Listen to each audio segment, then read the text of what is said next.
تو تینوں کی ٹوٹ گئی نا. تو ایسے ہی بعض لوگ, ہم تو راز فاش نہیں کر رہے ہوتے, وہ خود اپنا راز فاش کر دیتے ہیں. تو ایک عاشق کا فون آیا, کہنے لگا اب پورے بیان سے نا دیکھنا یہ کلپ نکلے گا اور ہٹ بھی یہ والا کلپ ہوگا, پھر لوگوں کے کمنٹس ہوں گے مفتی صاحب کیا عاشق معشوق کی مثالیں دیتے رہتے ہیں. پورا بیان ایک طرف, یہ والا کلپ کے لاکھوں ویورز ہوں گے اس کے, دیکھنا آپ. اور اس پہ جو لیبل لگے گا ایک سچے عاشق کا واقعہ, یہ لیبل لگے گا, ایک سچے عاشق کا سچا واقعہ. تو سچے عاشق تو آج کل مارکیٹ میں ہول سیل کے حساب سے ہیں, جو اپنے آپ کو سچا, وہ سارے اس پہ سرچ کریں گے یار دیکھیں کیا ہوا, سیم ہمارے ساتھ بھی یہ ہو رہا ہے کہ نہیں ہو رہا. تو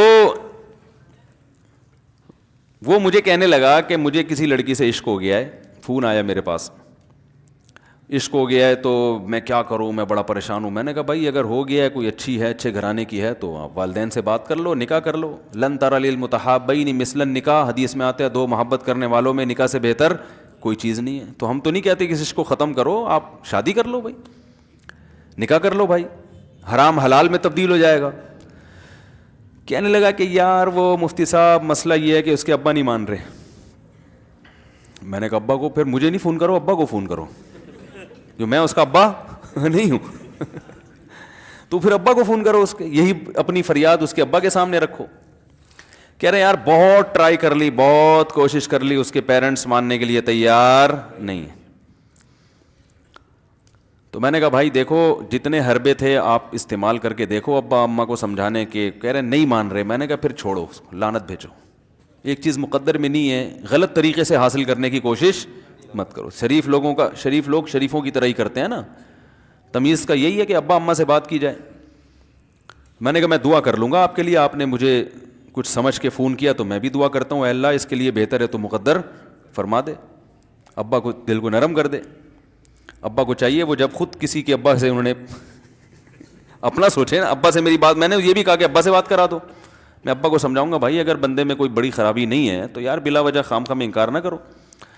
لیکن وہ بقول اس کے بھائی یہ سارے حربے ناکام ہو گئے. تو میں نے کہا پھر وہاں سے دماغ ہٹاؤ.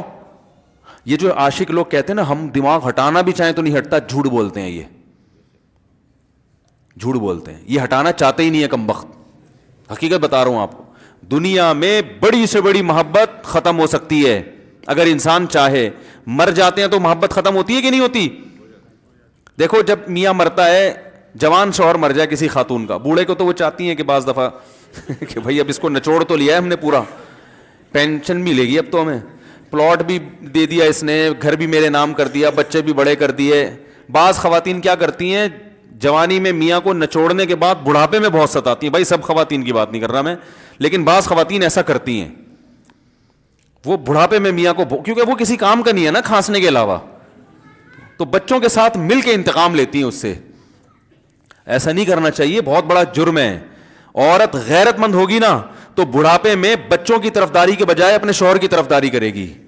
یہ بھی اچھے اخلاق کی علامت ہے. وہ کہے گی بیٹا تمہیں جو میں نے اتنی محبت سے پالا ہے نا, اس شخص نے مجھے سہارا دیا, گھر دیا, اس نے مجھے چھاؤں دی, اس کی بیس پر آج تمہارے بازوؤں میں قوت ہے. تو غیرت مند عورت کیا کرے گی, وہ بڑھاپے میں کس کا ساتھ دے گی, مرد کا ساتھ, شوہر کا ساتھ دے گی, بچوں کی سائڈ نہیں لے گی. وہ آج کل بچوں کی سائڈ لینا شروع کرتی ہیں, بچوں کے ساتھ مل کے اس کو ستاتی ہیں, کیونکہ اب بچوں سے مفاد ہے نا. اور غیرت مند آدمی بھی ایسے موقع پر بچوں کی سائڈ نہیں لے گا. وہ کس کی سائڈ لے گا, بیوی کی. وہ کہے گا بھائی پہلے یہ رفیق ہے, پہلے یہ بیٹا میری زندگی میں آئی ہے, تم بعد میں آئے ہو, صحیح ہے نا, پہلے یہ ہے بعد میں تم ہو. تو وہی غیرت ویرت شارٹ چل رہی ہے, کیا کریں یار اب آدمی کس کیا رونا روئے بیٹھ کے جو ہے نا. تو کیا بات کر رہا تھا میں, وہ عاشق کی مثال دے رہا تھا. تو اس نے مجھے کہا کہ مسئلہ, اس نے کہا کہ بھائی بات یہ ہے مفتی صاحب بس دعا کریں, وہ مجھے ہر قیمت پہ چاہیے. میں نے کہا بھائی بڑے سے بڑا غم انسان, میں نے کہا کوئی ہاں میں عورت کی مثال دے رہا تھا, میاں سے کتنی محبت جوانی میں اس کا انا للہ ہو گیا, کیسا روتی ہیں, ہائے یہ کیا ہو گیا, ہائے یہ ہو گیا, ہائے. بڑا دھچکا لگتا ہے بیچاری کو, جو صحیح محبت کرنے والی. ہمارے یہاں اللہ کا شکر ہے مشرقی عورتیں محبت ہی کرتی ہیں میاں سے, تو کیسا روتی ہیں, کتنا بڑا غم. تھوڑے دن کے بعد بھول جاتی, بھلائیاں. میں نے یہاں لوگوں کو دیکھا ہے, باپ کا انتقال ہو گیا, ٹینشن سے پاگل ہو رہے ہیں, تیسرے دن ویلیاں لگاتے پھر رہے, بھول گیا ابا کا. مایوس کر دینا جب انسان اپنے آپ کو.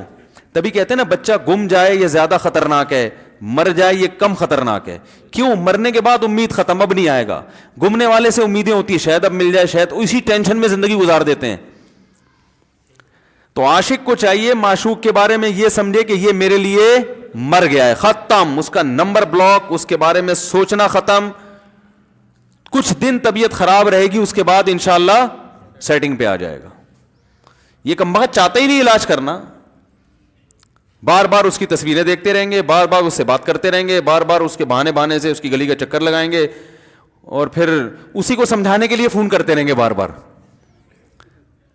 کہ میں تم سے محبت ختم کر رہا ہوں, سن لو. حقیقت ہے, یہ بھی ہوتا ہے عاشقوں کے ساتھ. دیکھو آئندہ مجھ سے بات چیت نہیں کرنا, کیونکہ میں بس یہ آخری کال تھی میری. بھائی جان ضرورت کیا ہے آپ کو یہ بتانے کی بھی آخری کال تھی یا پہلی کال تھی؟ یہ عاشق لوگ کرتے ہیں, حقیقت بتا رہا ہوں. آپ کو کہہ رہو گے مفتی صاحب کو کیسے پتہ چل گیا ہمارے بارے میں؟ بھائی ہم نے پوری دنیا دیکھی ہوئی ہے, دنیا کے ہر آدمی سے ہم ملے ہیں الحمدللہ, اور ہم بھی اسی ماحول میں پلے بڑے ہیں جس میں آپ پل بڑھ کے جوان ہوئے ہیں. تو عاشق کیا کرے گا کمبخت, وہ بہانے سے سمجھاتا رہے گا, کبھی ڈانٹتا رہے گا, تعلق ختم, نمبر بلاک, آئندہ مجھ سے بات نہیں کرنا, میرا ایمان خراب ہو رہا ہے, جاؤ دفع ہو جاؤ. پھر 2-4 دن کے بعد چیک کرے گا کوئی کال تو نہیں آئی بھی, اس نے میری ہدایت پر عمل کیا, اس نے نمبر بلاک کیا. تو آپ کبھی بھی ٹھیک. پہلی بات تو یہ کہ عاشق کو چاہیے وہ یہ سمجھے کہ میں بیمار ہوں, یہ بیماری ہے. ہر وہ چیز جو آپ کو نارمل لائف سے ہٹا دے وہ بیماری ہے یا نہیں ہے؟ وہ ٹینشن ہے, وہ بیماری ہے بھائی. ایک چیز نہیں مل رہی, تمیز سے نہیں مل رہی, چھوڑ دو, اس کا تصور دماغ میں لانا چھوڑ دو, اس کا نمبر بلاک کر دو, ایسے ہو جاؤ جیسے تھا ہی نہیں. کچھ دن طبیعت خراب رہے گی, اس کے بعد انشاءاللہ ٹھیک ہو جاؤ گے. حضرت حکیم الامہ مولانا اشرف علی تھانوی رحمہ اللہ کے پاس ایک عاشق آیا. اس نے کہا ایک گھوسن کہتے ہیں نا, وہ جو گوالے ہوتے ہیں نا, ان کی عورتیں جو دودھ بیچتی ہیں, تو ایک دودھ والی عورت پہ یہ عاشق ہو گیا تھا, اور نکاح کو کوئی چانس مانس تھا نہیں. یہ حضرت حکیم الامہ رحمہ اللہ کے پاس آیا اور کہنے لگا کہ جو مسئلہ یہ ہے کہ میں جو ہوں نا, میرے دماغ میں وہ سما گئی ہے, اب جو ہے میں جو ہے نا بس میرا کوئی علاج کریں میں ٹھیک ہو جاؤں. ہاں, کہنے لگا مجھے وہ دلا دیں آپ اللہ والے ہیں, بہت پہنچے ہوئے بزرگ ہیں, تو بس آپ کسی طرح اللہ سے مانگیں وہ مجھے مل جائے. تو حکیم الامہ نے فرمایا کہ دیکھو بھائی, پہلے تو استخارہ کرو. استخارے کا مطلب وہ والا نہیں استخارہ جو آج کل ہو رہا ہے, یعنی اللہ سے دعا مانگو, اللہ یہ بہتر ہے تو مقدر کر, بہتر نہیں ہے تو مقدر. ہو سکتا ہے اللہ کے علم میں یہ بہتر ہی نہ ہو, یہ بھی تو ممکن ہے کہ آپ چاہ رہے ہو ہر وہ چیز جو ہم چاہتے ہیں وہ ہمارے لیے اچھی نہیں ہوتی. تو اللہ سے پہلے دعا مانگو, اور پھر جو ہے وہ پیغام بھیجو. اگر نہیں قبول ہوتا تو پھر اپنا دماغ یہاں سے ہٹاؤ. اور دماغ ہٹانے کا طریقہ یہ ہے کہ اس کا جان بوجھ کر تصور نہ کرو. یہ میں نے پورا واقعہ ایسے سنا رہا ہوں کہ کوئی عاشق واشق بیٹھا ہو تو وہ سن لے کہ اس طرح سے علاج ہوگا. کبھی اس کا دماغ میں تصور نہ لاؤ, ٹھیک ہے نا, جان کر نہ لاؤ. خود بھی آ رہا ہے تو ایک الگ بات ہے نا, وہ تو غیر اختیاری چیز ہے. خود سے آ رہا ہے تو ایک الگ بات ہے, جان کر نہ سوچو اس کے بارے میں, اپنے آپ کو مصروف رکھو, اس کی طرف کبھی جاؤ نہیں, اس راستے سے نہ گزرو. تو یہ پرہیز ہے, یہ پرہیز کرو گے تو پھر میں دوا بتاؤں گا. یہ بھی دوا نہیں, میڈیسن نہیں دی ہے, یہ تو اس میڈیسن کے پرہیز ہیں. اس کے بعد میڈیسن بھی ملے گی, جو ذکر وہ بتائیں گے اللہ کا ذکر وہ بعد میں, پہلے یہ پرہیز. اس نے کہا یہ نہیں ہو سکتا مجھ سے. اس نے کہا مجھے تو دودھ چاہیے نہیں ہوتا, پھر بھی وہاں جاتا ہوں میں دودھ خریدنے. مجھے تو دودھ کی ضرورت نہیں ہوتی, پھر بھی جاتا ہوں. اور کہا آپ بس مجھے کسی طرح سے وہ دلا ہی دیں. تو حکیم الامہ پہلے زمانے میں لوگوں میں بزرگوں کا احترام بھی تھا, انہوں نے ایک تھپڑ لگا دیا اس کے. اب دیکھو آپ کہو گے بد اخلاقی ہے تھپڑ لگانا, حالانکہ یہ عین اس موقع پر کیا تھے, اخلاق تھے. انہوں نے ایک زور سے تماچا لگایا, کہا کہ جب علاج کرانے آیا ہے تو طبیب کی بات مانتا ہے نہیں. اب ڈاکٹر اگر کسی مریض کو کہے یہ کرو وہ کرو, کہہ رہا ہے میں یہ نہیں کروں گا, تو ڈاکٹر کہ دفعہ یہاں سے, میرا ٹائم کیوں ضائع کر رہے. ایک تھپڑ لگایا اس کے زوردار نا, بولا جب آئے ہو ہم سے علاج کرانے کے لیے اور ہماری مانتے نہیں ہو تو ٹائم کیوں ضائع کرو ہمارے. زور سے تماچا لگایا. لوگوں میں صلاحیت تھی پہلے زمانے میں. اگلے دن آیا, کہہ رہا ہے آپ کے اس تماچے کے ساتھ ہی میرا عشق ختم.